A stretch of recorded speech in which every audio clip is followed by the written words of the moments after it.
Hey everybody, welcome back to round 30 of Inside the Clinch with Eric and Johnny. We got a stacked episode for you guys this week. Unfortunately, we missed a podcast last week, but we'll make up for you guys this week. We have 263 to give our opinions on. We have Korean Zombie versus Dan Ige to give our opinions on as well. Anderson Silva just came off a boxing match with Julio Ceazer Chaves that we're going to touch on as well. And we're going to have a couple of predictions for this week. We have Kayla Harrison fighting on the PFL this week, and we have Volkov versus Gane for the UFC this Saturday night. Yeah, man, it was tough not getting an episode in last week, but you're at UFC 263, so you're gonna tell the audience exactly how that was. But then you came back, and my brother actually proposed to his girl, so we couldn't record an episode last week. But it's good to be back. It's good to talk to you. But yeah, what did you think of the whole UFC 263 experience? It looked insane watching it over TV. Yeah, firstly, congrats to your brother. Very happy for him. Very excited for him. But Thank you. UFC 263, dude, that shit was crazy. The energy in the building was insane. I went from the very first fight on the prelims, and I obviously stuck around all the way until the end. The energy in there was just something else. The first fight on the event was the Carlos Felipe versus Jake Collier fight, and there was some guys in the audience that started screaming "boring, boring" as soon as the event started. And I thought it was gonna be like some of those annoying fans that were just gonna be pissing you off the entire time. But as the second, third fight came around, there's more. The arena filled up some more. The energy just got a lot better in there. People were just calling shit, shouting shit from one side of the arena to the other. People were cheering, as the walkouts were coming out, as people were getting their hands raised. It was just a very, very stacked event. Can't wait to talk about it in more detail. Yeah, was it completely sold out? Like, was every single seat taken by fans? Yeah, by the time we got to the main event, it definitely was all every seat was filled up. Earlier in the fight though, obviously it wasn't as full. When I like I said, when I got there super early, it was basically empty. But with each fight, it definitely got more and more full, and by the end, there was no empty seat in the house. And how do they require? They required like vaccination, proof of vaccinations, or none of that? Just No, no, it's regular Arizona, man. perks. Everyone's good in Arizona. Yeah, I mean, I'm the only reason I'm asking because I went to a basketball game in New York and I had to show proof of vaccination. But that's cool that they didn't ask you for that and you enjoyed the event. Yeah, one thing Dana said, which I was actually very excited to hear in the post-fight press conference, he said out of Jacksonville, Houston, and Arizona, he said Arizona was the best event that they've had so far. So, I mean, I'm just super honored to have been a part of that. That was a very great experience. Yeah, it was the best event until Paul Craig and Jamahal Hill fight, where that stupid referee didn't stop the fight with Jamahal Hill's hand just flailing in the back. Bro, It was we were all insane. going crazy when that was happening. I feel like everything was going right for Arizona except that moment right there. That was a local referee, but aside from that, yeah, it was the event looked spectacular. The arena looked electric, and I'm kind of jealous that I wasn't there with you. Yeah, man. Next time, hopefully, we can go to an event together. This event was exciting overall. The only, I guess, bad takeaway I would say was that a lot of fights went to decision. I think it was 11 out of 14 fights went to decision, but those Uh, fights for the most part were stacked. Nonetheless, they were still having everyone standing out of their seats and cheering and rooting. So definitely not a bad card. yes, let's start with the main event. Israel Adesanya defends his belt against Marvin Vittori. So this was the last fight on the card. How was the arena at this time? The energy in there was crazy, man. I mean, everyone was rooting for Adesanya.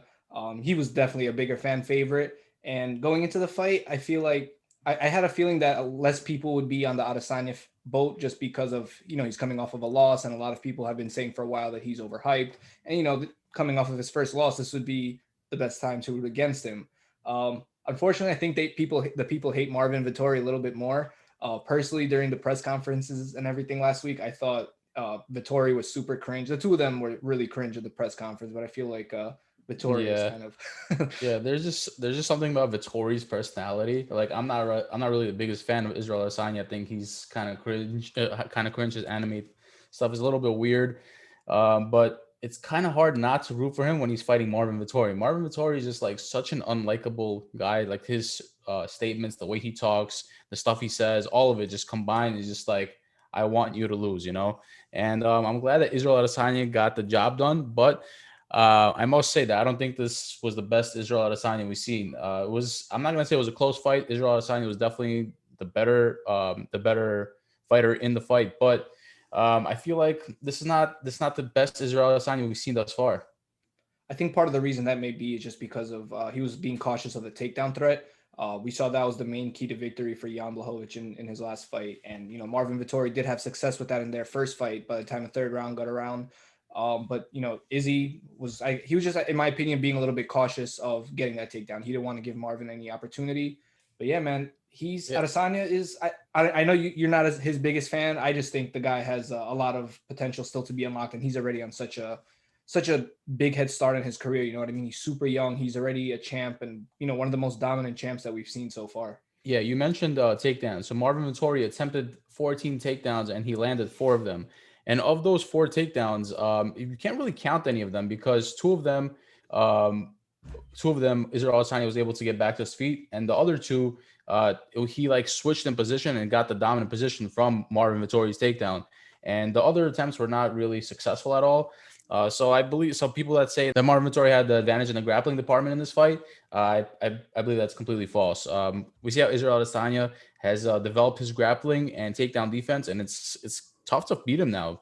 Yeah, I mean, look, I would like to see him utilize his wrestling and jiu-jitsu a little bit more as he progresses, but we've definitely seen improvements. His in his previous fights, we've seen him get taken down. He struggled to get up. The next fight after that, he got a little bit better at stuffing the takedown, like we saw with Derek Brunson, for example, who's a very high level wrestler. Derek Brunson had a hard time taking him down. There were some other fights, I can't recall which off the top of my head, but Adesanya not only was showing takedown defense, but he was also able to get back up on his feet faster than he was previously. So, like I said, definitely we're seeing amazing improvements from Adesanya, and I think he still has a long way to go. So I'm excited. Yeah, he definitely has improved in that department. But I believe that if he fights a real wrestler, I know you said Brunson is a real wrestler, but if he fights like a real wrestler, I'm not like somebody like a Khabib type of wrestler, a Dagestani type of wrestler that's been wrestling his entire life, I feel like that's not going to be the most advantageous matchup for Israel Adesanya. We could see that even Marvin Vittori was able to land takedowns. He just wasn't able to control the position. So I do see holes in Israel Adesanya's game, but he got the job done, and you can't really ask more of him. Yeah, I think the funniest outcome of this whole fight was when Marvin Vittori thought he won. I don't know what anyone else saw. All I saw is I think it was 5 rounds to none in my opinion. Izzy won. It's pretty one-sided. Israel Adesanya is just on a different level. I don't know. I don't think Costa's, people like Costa are a challenge for him. People like Vittori, Rob Whitaker, for as amazing as he is, I still don't think he's gonna be able to do much to Adesanya. I I think he think just this fight, levels. you mentioned Whitaker. I think this fight is going to be a little different. I don't know if Whitaker is going to get the job done, but I think that Whitaker is coming into this fight a lot more confident. I feel like the first fight when they fought, I feel like Whitaker came in kind of scared of Israel Adesanya because Israel Adesanya had this some type of like aura around him, like this undefeated fighter, up and comer, just scared by members in his division. So I feel like this time Israel has a loss now. He has some fights that were pretty close, and I feel like Whitaker has a momentum going, and I feel like this fight between them is going to be a little bit different than the last time. Yeah, I think Whitaker will do better. Slightly different circumstances. I think this is going to be more time to prep than their first fight. Whitaker's already been in there, so he's had a glimpse of a game plan. A base of a game plan that he could work with. But again, I'm not sure what he can do to Izzy. I think it'll maybe a closer fight. Rob is coming in a lot more confident, like you said. They have been exchanging words on Twitter. Rob said that Izzy's not as good as even Izzy thinks he is.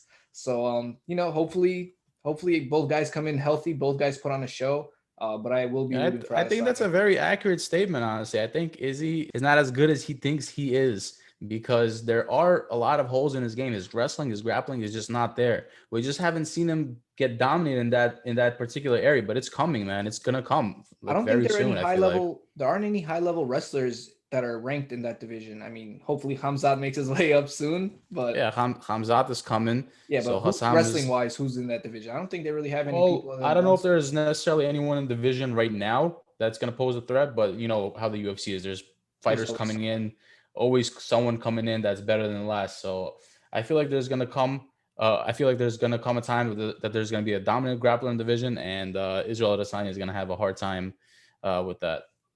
Yeah, I guess we'll see that day come. Hopefully he makes improvements until that time comes. But I'm on the fan boat, man. I like Izzy a lot. So moving on to the co-main event, we have a new flyweight champion. Brandon Moreno defeats Davidson Figueiredo. He becomes the first Mexican-born UFC champion. The John, Mexican King, man. John, when I tell you the energy was crazy when he won, that's an understatement. I mean, there were so many Mexican fans in attendance because Arizona, so close to the Mexican border, they have a very big Mexican population. There were so many Mexican flags in the audience. I mean, the energy in there was just crazy. I know when we did our podcast with Mike Bond last week, I was predicting Figueiredo and a dominant win by Figueiredo. But as the week was progressing, I watched the press conference, I watched the face-offs, the weigh-ins. Figueiredo just something looked off. Like I don't know if it was a drastic weight cut. I'm not sure what it was, but he did not look like he had it. Like similar to what I said about Woodley going into that Usman fight, like just something didn't look right. Figueiredo, I feel like the closer he got to fight night, the more I was rooting towards Moreno. Now Moreno, I mean, holy shit, he made crazy improvements from their first fight. Um, no one expected him to even last with Figueiredo the first time, and he went all 5 rounds. And no one expected Figueiredo to lose this fight. And Moreno won in round 3 by a beautiful rear naked choke. The energy in there was just phenomenal. I mean, I don't know how else to word it. It was just crazy in there. Yeah, I kind of see what you're saying. But one thing that we can't say in this fight is that both of them didn't have a full training camp. They both came into this fight very well prepared. Figueroa can't say that he went to the hospital the night prior to the fight. So Moreno won this fight fair and square. And I feel like you said that Moreno improved in a lot of areas. I feel like the biggest area in which he improved was his level of confidence. He came to this fight very confident in himself, very confident in his abilities. And I feel like that was the biggest difference in this fight. You see how Moreno came out explosive, round one, and then Figgy came back in round 2. And as you mentioned, that beautiful choke in round 3, Moreno gets the job done. First Mexican champion. What a scene that was the end of the fight. That fight. Dude, it was the energy in there was just crazy. Like it was crazy, when Izzy won, when he won, when like we'll get to it when Nate comes out, the energy was crazy. But like for each of those moments, it was like a slightly different energy. Like you can tell the Mexican pride, the feeling of the Mexican pride in there when he won. I mean, it was just you had to be there. That's all I can say, man. It was crazy. Yeah, we've had a Mexican champion before, and that was Cain Velasquez. But Cain Velasquez is an American. This guy is from Mexico. He trains in Mexico. He lives in Mexico. So this is the real first Mexican-born champion. And what a dude! So always laughing, always in good spirits, and definitely insane and very well-rounded mixed martial artist. Yeah, he's a very pleasant champion. I feel like he's always smiling. He's always very positive. I'm Yeah, very there's happy. nobody's. I haven't heard anybody say one negative word about him. He's always brings a positive energy into each room, and that's something very special. I feel like. I'm sure people are going to start talking shit now that he has the gold and they're going to want to go for his gold. But hey, man, I'm very happy for Brandon Moreno. Yeah. So do you think he holds on to this title for a very long time, or you think this is going to be one of those that gets passed around here and there? Because Moreno, he was a fighter that once was cut from the UFC, I think it and was exactly 2 years to the date.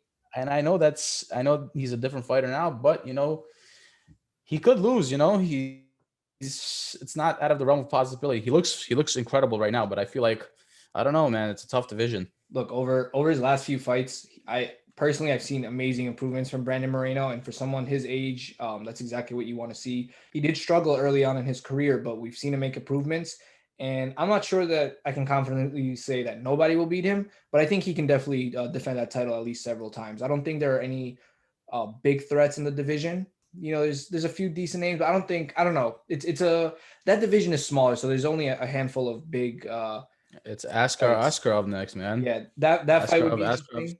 I think it was a tie last time, if I'm not mistaken, between the two. I would Yeah, like I to see believe them run so. it back. Do you think Figueiredo should get another? I guess should there be a The trilogy fight the here? What do you immediate. think? I feel like Brandon Moreno won that pretty decisively. He won Decisively, round right? one. Yeah, round two was very close. People gave it to Figueredo, but it was a very close round. And then round three was Moreno's round, and he won the round with the choke. So I mean, you could make that fight for the third time. I feel like it would sell, but I feel like Askarov is just he's on a win streak right now, and I feel like it's perfect time to make that fight.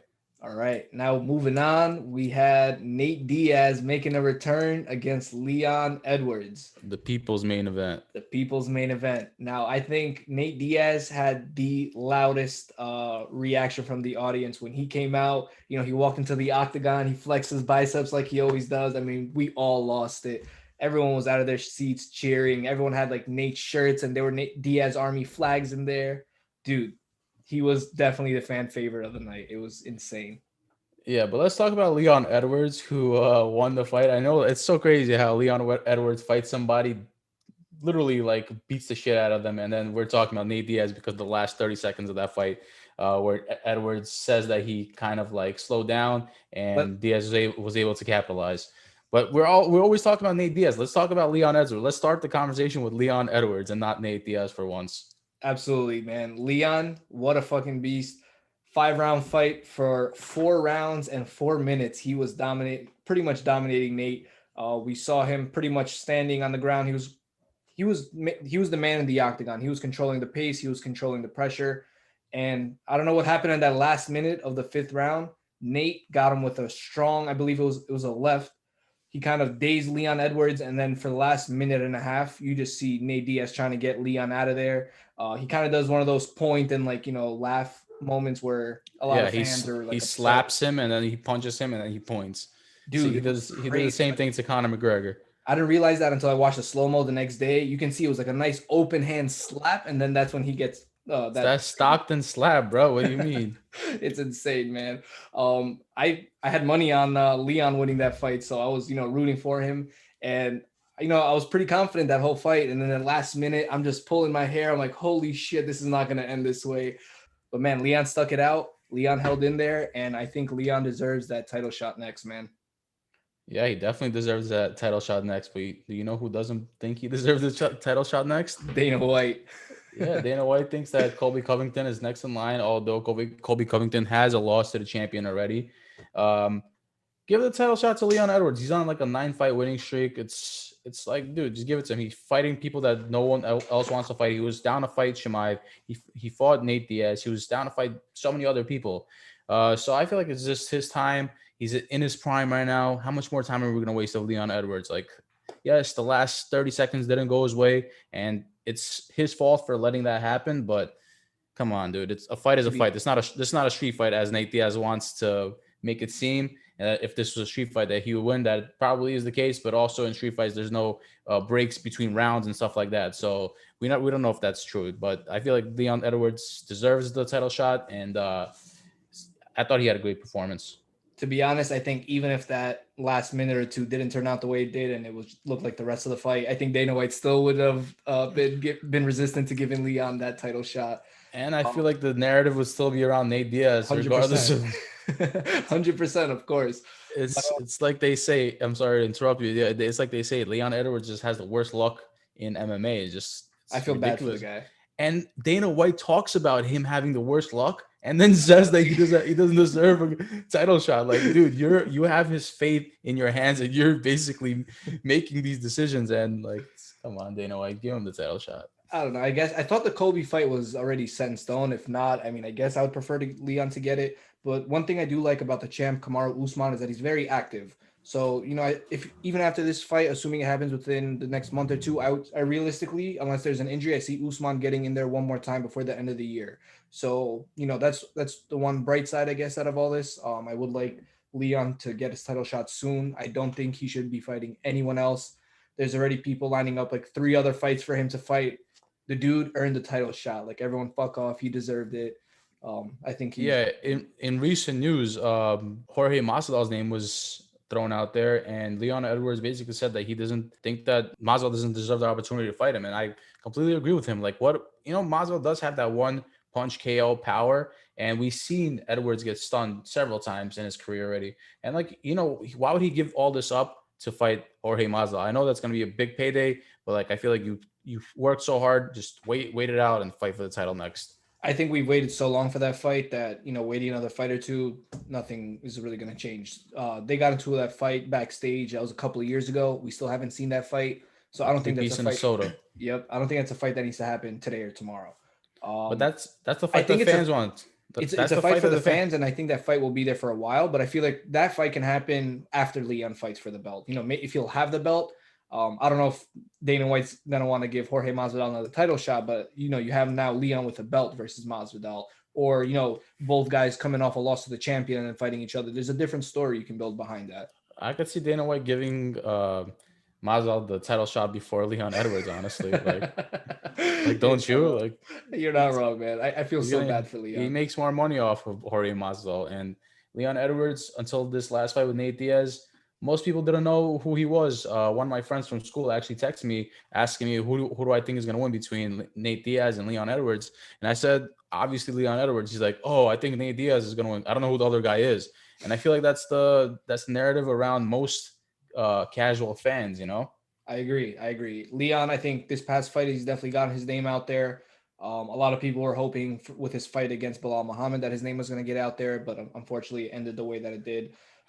So he is It gaining traction. is what it is. It He is what it is, Eric. he is gaining traction slowly, but he's slowly getting there, man. So let's move on to one of the more, I would say, boring fights on the main event. We had Borings. Damian Maya taking on Bilal Muhammad. Bilal Muhammad got his hand raised. Damian Maya You, took another you, L. you thought this was a boring fight for real? Relative to the rest of the main card, yes. Standalone, not necessarily, but I mean, look, we've had all these fights that we've spoken about so far, and then next we have this Jamal Hill and Paul Craig fight that we're going to talk about. So yeah, out of these, What was I calling him earlier? Jamal Hill. Jamal Hill is that's how you yeah, pronounce Jamal, right? yeah, it's Uh, Jamal. okay. Yeah, Bilal Muhammad. I feel like he did what he had to do. I wasn't really impressed by either fighter. Damian Maya is an older fighter. Wasn't really able to do what he's done in the past. He wasn't able to get Bilal Muhammad down and secure the position, which we've seen in the past. If he doesn't get, then he usually doesn't win the fight. Bilal Muhammad, I feel like, was more active.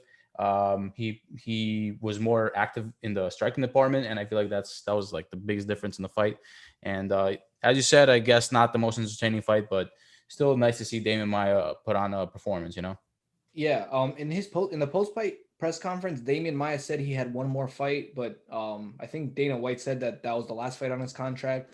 But Damian Maya basically said since he has one more fight, he would love to fight someone like Nate Diaz. You know, both are jiu-jitsu legends. They're they're predominantly known for their jiu-jitsu. Both legends in the game, and Damian Maya said it would be an honor to get in the ring with Nate Diaz before he calls it quits, and Nate Diaz replied, and he didn't sound like he was opposed. Well, they actually asked Nate Diaz that question during the press conference, right? Like immediately after the fight, and what he said was that that's not really a fight that he's looking out for. He's not really too crazy about that fight, but that's completely different with Damian Maya. Maya would love to end his career fighting someone like Nate Diaz, but honestly, that fight doesn't really excite me. I'm not really too excited to see Maya and Nate fight. Um, I don't Look, the know. reality of it is Maya isn't an interesting fighter. You can take any fighter, put him in with Maya, the fight becomes boring. It's just the style that he has. You put Wonder Boy in there, Except Tyron Woodley. you put Woodley in there, you put anyone you put in there. If you put in if you put in a Tyron Woodley, that fight has to be entertaining. Come on. Say I don't know, man. Not the most exciting fight. I hope Damian Maya gets. I would like to see that fight with Nate Diaz. I feel like there's bigger fights out there for Nate Diaz at this time. So for Nate, it may not make sense, but Damian Maya, legend in the game. He has, I think, one of the most UFC fights, if not UFC wins in the organization. So he's a legend, man. I would love to see him, go out on the note that he wants to go out on instead of being forced to retire. Yeah, I would agree with that. I would love to see him go out with a win. But I feel like it's the time has passed, his prime has passed, and it's time to pack your bags, man, and maybe go and grapple. Like this sport of UFC, it's not one to play with. Like, yeah, we saw what happened with fighters at the tail end of their career, like Souza and Fedor Emelianenko, where they go out and get completely destroyed. Do we want to see that happen to a legend like Damian Maya? No, and that's very likely in the sport like mixed martial arts. So I feel like he should consider retiring, maybe one more fight if he wants to do that, but I feel like this should be the end for him. Look, jiu-jitsu has been blowing up over the last couple of years. The tournaments that they've been having have been more eyes on the jiu-jitsu world. Chael Sonnen has his submissions showdown organization where it's strictly submission focused organization. So maybe those could be options for him if he does still want to continue fighting. But like I said, the guy's been doing this for so long. I wouldn't be upset if he retires, but as long as it's on his own terms and not forcefully. So John, the first card on the main event, this one had I'm getting chills just thinking about this one again. Paul Craig submits Jamal Hill in the first round. As you mentioned at the top of the card, there was a really for lack of a better word, dumb ref in charge of this fight. So this was going to be one of those classic striker versus submission artist fights. I was truthfully rooting for Jamal Hill, but once the fight started, you can clearly see Paul Craig was the dominant fighter in there. His jiu-jitsu skills were farly superior to Jamal's striking. We saw him take him down. First, Craig got Jamal Hill into like a triangle. Jamal Hill, it looked like from the arm bar, his arm snapped. And at the time, it looked like it snapped like in the middle of the forearm. And the whole arena starts going, oh shit. And everyone starts bugging out. And then you can see from the camera that Jamal Hill's trying to tap with the other hand. The ref doesn't see it. And then Paul Craig kind of like turns Jamal Hill over. Now, Jamal Hill, all you see on the camera is his hand just flying around like this. And everyone is just like bugging out in the arena. It was just so hard to watch. And I mean, you can see him trying to tap with the broken hand and with the other hand. And like the referee just not stopping it. I mean, it was really painful to watch. I mean, there should be some kind of penalty for that kind of refereeing. You know, that wasn't a mistake. That was, I don't know if he wasn't paying attention or where he was looking, but apparently this referee, he has a reputation of having these kind of calls. He was a local referee and wrestling, you know, wrestlers and boxers like within that area, they would know that whenever that referee would be in the ring with them, there would be some kind of problem at the end of the fight, which is, you know, if someone has that kind of a reputation, how do you put them on a main event of a big card like the UFC 263 card? I mean, come on. Yeah, as Dana White said, he's like the Steve Mazzagatti of Dude, that was horrible, man. Yeah, that was horrible. But yeah, Paul Craig gets the job done. He gets his black belt right after. So he's he's like basically holding his arm up from like flailing around and watching Paul Craig receive his black belt after the fight. But yeah, the referee should be held accountable. And actually, sorry, one thing before you continue. Paul Craig even stopped in the middle of the fight while he was hitting Jamal Hill. He stopped and pointed at him, and the ref still told him to keep going. And I wanna put this ref on blast. Actually, this ref's name is Al Guini. You know, people say that being a ref is like one of the toughest jobs, one of the hardest jobs, whatever. That's such complete bullshit. Like, it's not the toughest job. It's like calling a knockout, that could be difficult. You know, when do you stop? It could be difficult, but we need to stop calling it the toughest job. You know, it's a tough job, okay, but it's not the toughest job. And when you see an arm flailing around like that, and like, what are you looking at? Like, you have one thing that you're looking at. Like, an arm is not supposed to move like that. So it's crazy. It's crazy how that happened. But you know what's really funny? How Joe Rogan, after anything happens ever, he always is the first one to diagnose the fighter. And I just find that hilarious. He thought that the arm was snapped, which is a legitimate thing to think. But apparently Dana White came out and said that it's just dislocated. It was dislocated and it was put back into position. But yeah, very hard scene to watch. I mean, tough. So we all thought that the arm snapped. Like I said, it looked like it happened closer to the middle of the forearm. Even at the end of the fight, when both fighters went to the center to get their hand raised, that dumbass referee took Jamal Hill's hand, that was supporting the broken hand, to hold it for the announcement, and Jamal Hill's hand just like sank. Yeah, and the crowd just goes like, whoa! Oh, like, dude, I don't know what the hell is wrong with that referee. You get that fighter the medical attention he needs. He doesn't need to stand there when the other guy is getting his hand raised. Like, I mean, look, Jamal Hill, he was walking out holding his hand. It just looked wrecked, but thankfully it was just dislocated and not broken. Yeah, I said this to you already, but it looked like in that scene of Harry Potter. What was that? What was that spell? Where I forgot the name, but like his hand became like rubber.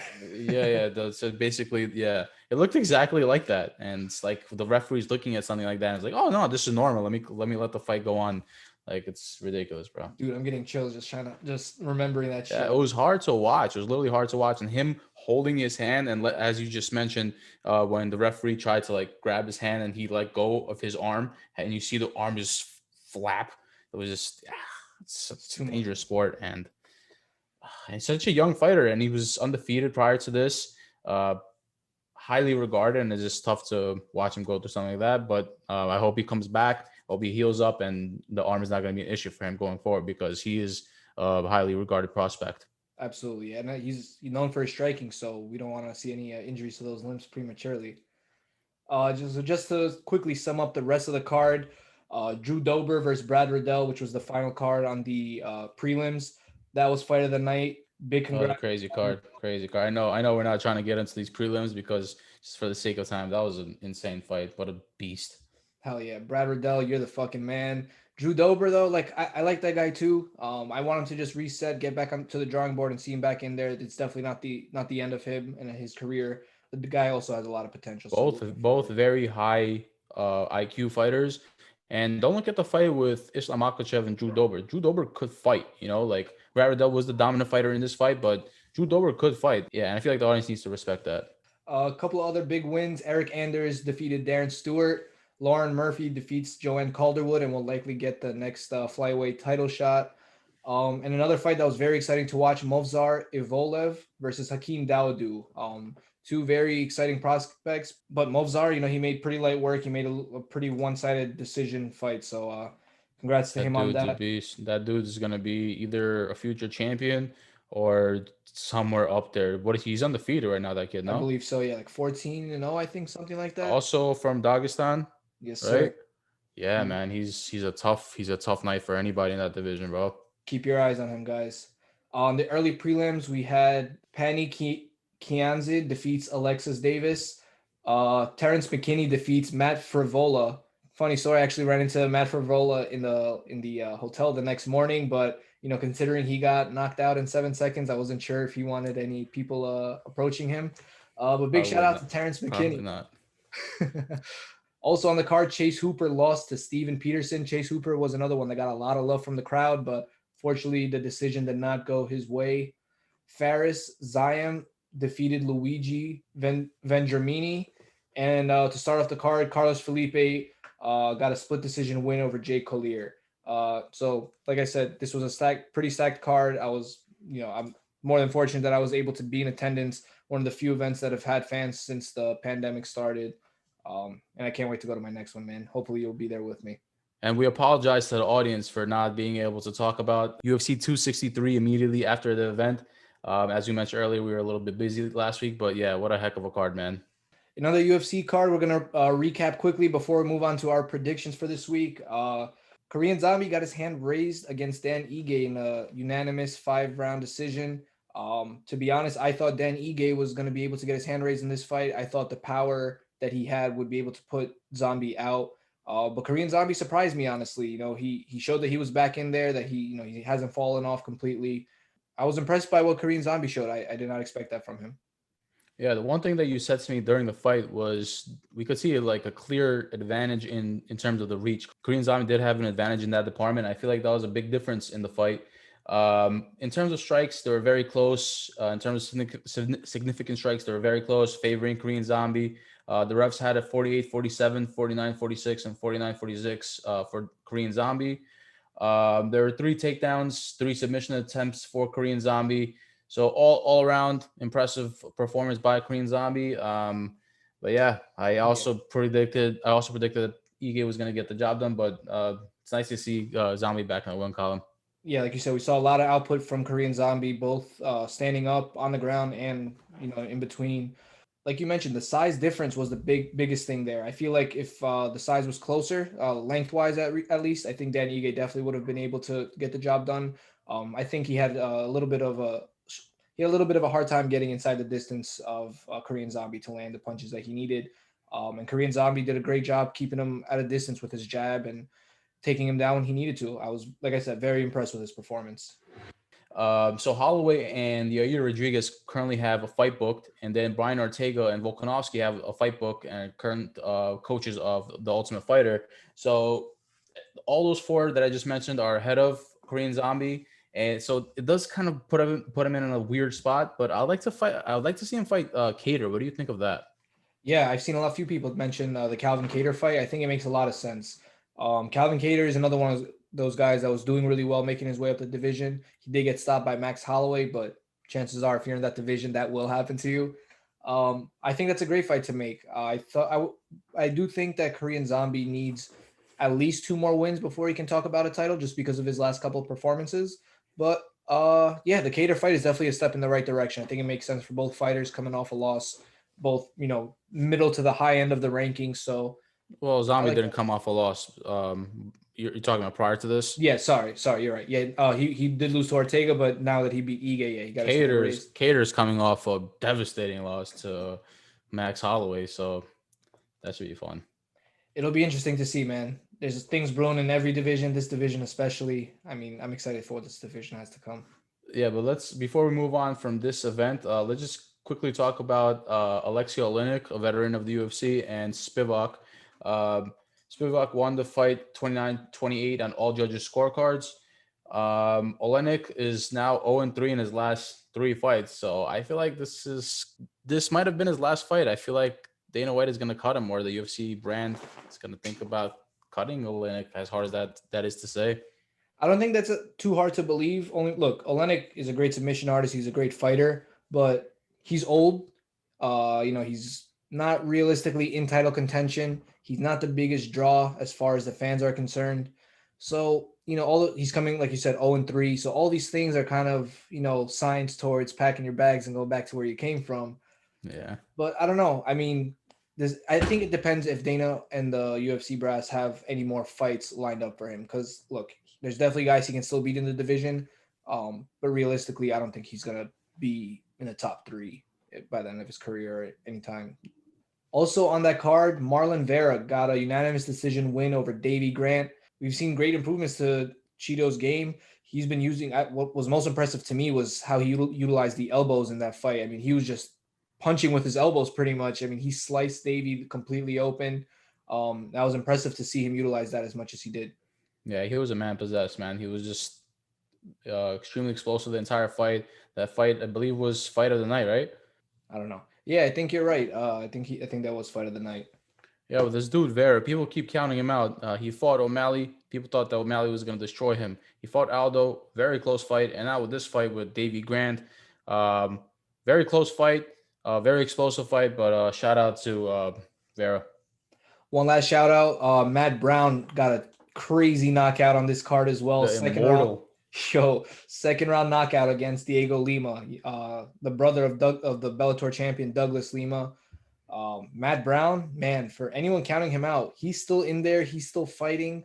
The guy has a ton of experience, and I know he is kind of old, but I mean, by the way he fights, you wouldn't see that. He may seem a little bit slow physically, but he still clearly has that knockout power. He has that expertise, and I mean, he has a hell of a lot of tools in his arsenal he can use against you.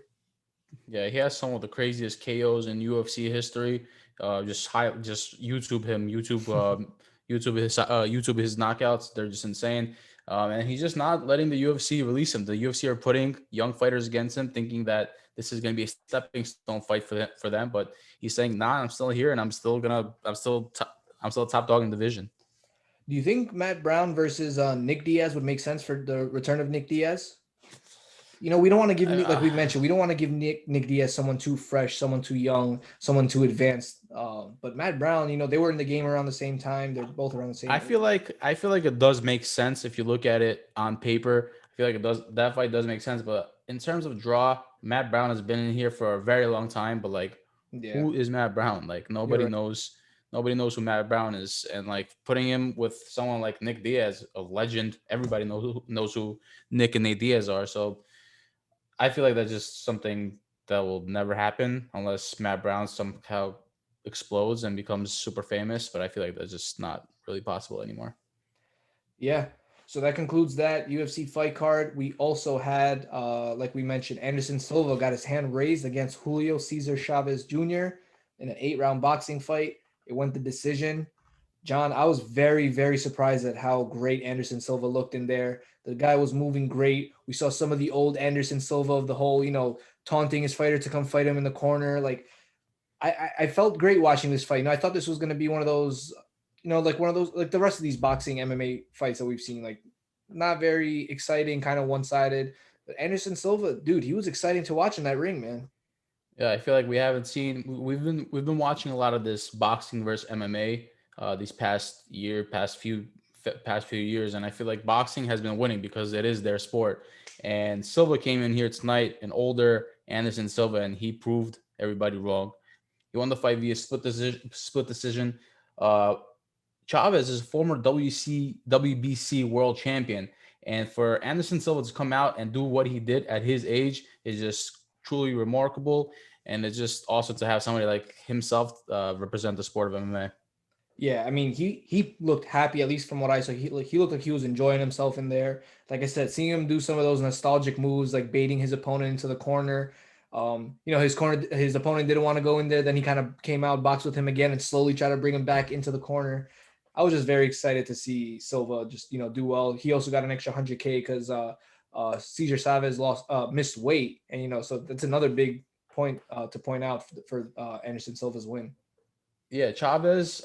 Let's be realistic though. Chavez lost 4 of his last 6 fights, but it's still very impressive to see how Silva was able to outstrike a boxer in his own sport. Silva in this fight landed 99 punches, where Chavez only landed 53. And in terms of significant strikes, Silva landed 60 to 41 from Chavez. So it was just remarkable to see how an MMA fighter, an older Anderson Silva, I already said this like 100 times, but an older 46-year-old Anderson Silva is coming off with a lose streak in the UFC, was able to look so outstanding in his. This is not his boxing debut, but this is his second pro boxing fight, but still a WBC world champion. I know Chavez is not what people thought he might be, but he's still a very good fighter and has some very impressive wins in his resume. Yeah, one thing I want to say, Anderson Silva, you could kind of see the MMA like stance and movement that he had in there. Especially when he was doing those kind of like jumping punches, you can kind of see him. It was kind of like a flat stance as opposed to like a one-sided boxing stance. Just something I noticed when I was watching. I don't. It just looked a little bit awkward in there, because when you're looking at it in the ring, it's a little bit different. In boxing, it's a different stance or toe to toe, and it's just the way they're standing is a little bit different. So it looked a little bit not funny, but just something I noticed while they were squaring up. There's just a difference in the stance and how they were moving. Yeah. So what do you think, that Anderson Silva continues to fight, or do you think this was just a one and done Hell type yeah. of thing for him? I think he should continue for a couple of reasons. One, he's making big money there, which I'm very happy for him about. Two, as long as he's fighting, people within his realm, I think it's fine. People that are up there in age that have decent amount of experience. I don't want to see him go fight the Canelos of the boxing world or whoever, Gervonta Davis. I don't want to see him fight those kind of killers because realistically, it makes no sense. It's not going to really benefit him at all. It's just going to give his opponents a nice little star on their resume. But I think there's some fights that you can see. Oscar De La Hoya is coming back. I think Anderson Silva would probably kick his ass pretty easily, and I would love to see him do that. People like that. If he can fight with people like that, I would love to see him get a few more boxing fights in his career before he retires. All right, guys, that was it for the recap of the past MMA events. Next, we're going to talk about some predictions. So Kayla Harrison is going to be returning to the PFL against Cindy Dandois, I think is how you pronounce that Who? name. Who? I don't know. This girl is 0-1 coming in to fight the returning PFL champion. I know PFL is a little bit more of a randomized matchup kind of organization, but still, man, you're going to give the most dominant female in the division someone that hasn't even won professionally. I mean, like, come on, PFL, really? Yeah, I mean, like, I feel like regardless of who they give Kayla Harrison, first of all, I feel like the thing is that they don't really have many girls to give Kayla Harrison. But I feel like any girl that the PFL is going to give Kayla Harrison at this time, Kayla Harrison is just going to destroy them. But I feel like they're, in a way, setting up Kayla Harrison to be successful, to be like the next Ronda Rousey, to be a better version of Ronda Rousey coming from the PFL and not originally from the UFC. But yeah, it's going to be, I don't even know what the girl's name is. Cindy who? Dan Dwyer, I think. Yeah, So exactly. something So interesting to point out. So that girl is actually also a judo black belt. Obviously doesn't have the accolades that Kayla does. Multiple time world champion, dude, time Olympic champion. to Kayla Harrison, her black belt is a white belt. Like That's a it, fact. it really is, because Kayla Harrison is not just a judo fighter; she's the best woman to ever do the sport. So like her black belt literally means nothing. It's like a Gracie, really accomplished Gracie fighter fighting some guy that has a black belt with Joe Schmo. Yeah, I think you're right. And going back to what you said earlier, anyone you put there in with Kayla, she's gonna look good. And I do think the PFL is obviously building the brand around her. But I feel like you can't make it that obvious. You do have to give Kayla some kind of challenge so that she looks like she's able to overcome a challenge and take her career to that next level. You can't just be spoon feeding her easy fights. Now, hopefully, once we get to the playoffs of the PFL, there'll be more competition. But just overall, the PFL is just missing talent in that division. I feel Listen, like the only reason they have that that weight class around is literally for Kayla to build her brand. But aside from that, I mean, they really don't have anyone in that division that's even interesting to watch. Listen, I say continue spoon feeding her. Let her gain the experience. Let her gain the octagon time, because we know that when she comes to UFC, she's not going to be really spoon fed. Dana White's going to want to prove a point, and I feel like it's going to be a lot tougher in the UFC for Kayla Harrison. But that's besides the point. I'm excited for her fight this week.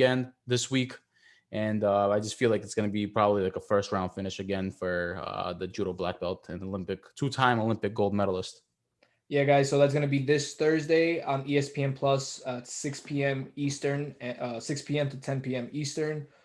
All right, John. So this weekend we also have Ciryl Gane versus Alexander Volkov. This is a very big fight in the heavyweight division. A big win here can easily launch either fighter into the next title contender, which will likely be the winner of Francis Ngannou versus Derek Lewis. How do you think this fight's gonna go? It's tough to say because Ciryl Gane is a beast coming off a win over Jairzinho Rosenstrike, but so is Alexander Volkov. We've seen how his height and his reach advantage benefits him in most matchups in the heavyweight division. But I don't know. I feel like Ciryl Gane is just a hungrier fighter. He hasn't been in the UFC for a long time, and I feel like he has something more to prove. And I don't know. I feel like we've seen Volkov in vulnerable spots before, and I feel like Ciryl Gane has what it takes to put him in those types of positions. Look, Ciryl Gane is 8-0 so far. Like you said, he's had a pretty short UFC career. He's joined the UFC in August of 2019. The guy is very interesting. I mean, like I said previously, for his size, the way that that guy moves is just insane. He's very light on his feet. He's able, to jump, to do those flying knees. He moves very well for someone his size. Now, Alexander Volkov, he's someone that has had ups and downs throughout his UFC career. But I think the biggest change that I've seen recently was that fight with Walt Harris. I don't know if you've noticed it. I think his power has increased a lot. I mean, I did not expect him to knock out Walt Harris the way he did. And although, he was known as for being a striker and for knockouts, I feel like over his last 2-3 fights, I think we've seen Volkov bulk up and gain a tremendous amount of power. Yeah, I'm actually reading that Volkov is coming into this fight with a 33-8 record, and 67% of his fights are wins via knockout. So yeah, he does have the knockout power, and I do see what you're saying, that we see an increase in his strength, or maybe that was just a matchup where it appeared as though that's the case. But he did really impress me his last fight, so I'm just basing my prediction on this fight from on Volkov that we've seen prior to that fight. I feel like he did have a really good night that night that you're referring to I agree. with Walt Harris, but if we look at Volkov's career, I feel like I feel like Ciryl Gane has the tools to defeat him in both the striking and the grappling aspect. I agree. I kind of want to see them face to face before I make my final prediction because Volkov is so much bigger than a lot of his opponents. And I do It's think yeah, so so Ciryl Gane is 6'4" and Volkov is 6'7", so it's a difference for how sure. about the reach? Is there a big reach gap? I have to double check on what the reach is. I actually could pull it up right now. So while you pull that Um, up, unless there's a big reach discrepancy, I think Ciryl Gane should be able to get the job done. He's a kickboxer. Like I said, he does move phenomenally for his size, and I do think he does have all the tools to get it done. The only thing that does make me a little bit nervous, like I said, is Volkov's new power. I mean, if you asked me Volkov from 2-3 fights ago, I would have definitely said Ciryl Gane, no questions asked, would win this fight. But now it's making it a little bit interesting. But I think I'm gonna agree with you. I think Gane is gonna get his hand raised here. yeah, so actually the reach is pretty much. Oh wow, look at this. So Ciryl Gane actually has an 81-inch reach, and Volkov has an 80-inch reach. So Ciryl Gane has the bigger reach in this fight. And Wow. I'm just double checking what I said earlier. Gane is 6'4" and Volkov is 6'7", so that was correct. But yeah, it should be interesting, man. But Wow. you know what the difference in this fight is? Volkov has a clear advantage in terms of leg reach. So Ciryl Gane has a 42-inch leg reach, while Volkov has a 47.5-inch leg reach. So that might be a difference, but I don't think I feel Volkov's kicks Volkov, much. yeah, he's not really a kicker. He's mostly known for his punching ability. So I feel like, as I said, Gane, the fresher fighter, the younger fighter, I believe, and the hungrier fighter is going to get the job done. Yeah, I agree with you. All right, guys. One bit of news before we wrap up this podcast. Ariel Helwani made an announcement this week. So, as many of you guys have probably heard, his tenure at ESPN has come to an end. So he made a big announcement today. He is starting. He joined BT Sport MMA fighting. He announced a whole bunch of different things. He's going to be having his own news show now. He's still going to be having a Monday MMA show similar to the MMA Hour, which is what he originally became known for. He's going to be doing this new, I think it was a paid platform, if I'm not mistaken, where Substack, I believe it was called, where he's going to be doing pre-fight and post-fight shows on there. So just a lot of big announcements from Ariel. I know a lot of people were nervous about what his future would come out to pending his new announcements, but he's still with us in the MMA world. So I'm glad we were able to retain such an asset. Yeah, I'm still sad to see him go. I'm still sad to see him leave ESPN. Like, dude, he always talks about how working for ESPN was one of his biggest dreams, and he's like a huge sports fan, not just MMA. He's a huge boxing, baseball, WWE fan, just yeah. WWE. She's just a fan of sports altogether. So leaving a company like ESPN, which is the biggest platform for sports, is just it's kind of hard to watch, and I can't really imagine why he did that. But Ariel is a smart guy, so I'm sure he knows what he's doing. There might be a lot of stuff, might be a lot of behind the scenes stuff that he's not really telling us. I haven't really watched his video where he explains why he left yet, but there must be something, maybe in terms of pay, maybe in terms of, I don't even know what it is, but so an incentive that drove him to leave ESPN, because I can't imagine if I had if I had the opportunity to work in his position, I feel like I would never leave. I don't know. Yeah, from what it sounded like, and he didn't go, say this out there, but what it sounded like was a bit of the creative side was a bit suppressed from what he wanted to do with ESPN. I haven't seen that necessarily be the case. I've been listening to Ariel for before he was with ESPN, and his personality did seem to be more or less the same. But maybe he had some ideas for the show that ESPN pushed back against, and maybe this gives him some more freedom to do whatever he thinks is right. Because, like you said, I mean, the guy's very smart. He knows, I think, what the best move is, not only for himself but for the MMA community. He does realize how important he is to all the fans and people involved in the sport. So I'm glad that he's still sticking around. I'm glad he's still sticking around, but I would have to correct you. There are a lot of fans that don't like Ariel Helwani. A lot of fighters that don't like Ariel Helwani, but he really is good, despite of what people have to say about him. He really is good at what he does. He has a phenomenal memory. He's a phenomenal talker, and the sport is lucky to have someone like him. But it's just crazy to see him leave an opportunity like this, and especially with how he talks about like commentating on NBA games and stuff like that. He's not gonna have the opportunity to do that with BT Sports, right? Like, I mean, I would think he would. So I don't know. It's hard We'll to watch see. him. It's hard to watch him leave. But as Ariel likes to say, it's not a goodbye. It's a see you later. So we'll see him. We might see him a little bit later in ESPN. Yeah, man, I'm excited. So thanks, guys, for joining us for round 30 of Inside the Clinch. As always, don't forget to like, subscribe, and comment on our social media. It really helps us a lot. We are Inside the Clinch MMA on Instagram. On Twitter, we are ITC MMA Podcast. On Facebook and YouTube, we are Inside the Clinch MMA Podcast. Thank you, guys, and catch you next week.